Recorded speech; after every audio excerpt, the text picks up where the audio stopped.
Even though it might seem like an oddball choice, the O-to-No wheel arrangement is far more common than one might think, with representation throughout history in 4 of the 7 continents, including the country of Japan with its Cape Gauge rail network. Basis and design. The 4110s were a class of 30 O-to-No tank engines built during World War I from 1914 to 1916 and based on the German 4100 class that was imported from the Kingdom of Bavaria, now modern-day southeastern Germany, between 1912 to 1913.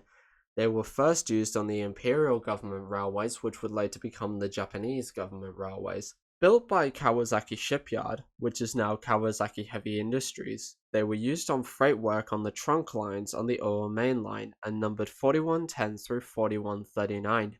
However, it was later realized that they were too heavy for this work and were put on shunting duties after being replaced by the 264 C10 tank engines from 1930. Technical specifications.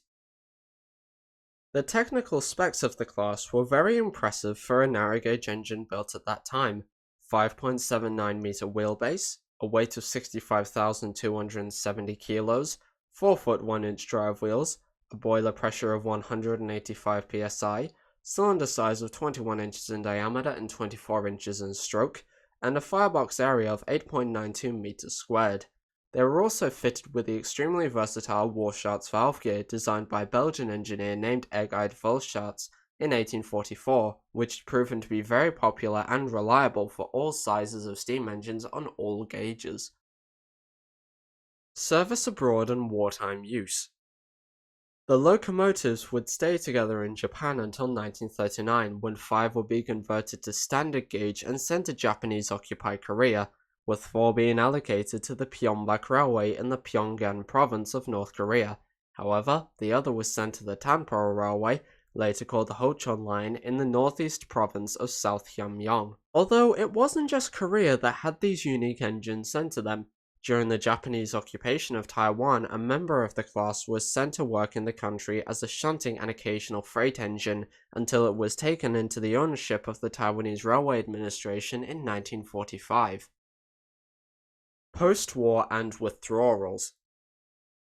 After World War II, all 5 of the former 4110s that had been sent to Korea were taken by the Koreans to be used further in the north of the country, and once the DPRK had been formed on the 9th of September 1948, the engines had become part of the Korean State Railway fleet until they were disposed of between 1969 to 1976. As for the Taiwanese 4110, it was reclassified as the EK900 to work on the Taichung Line in the mountainous region as a goods engine until 1960, when dieselization of Taiwan was put into full effect during the 50s and 60s.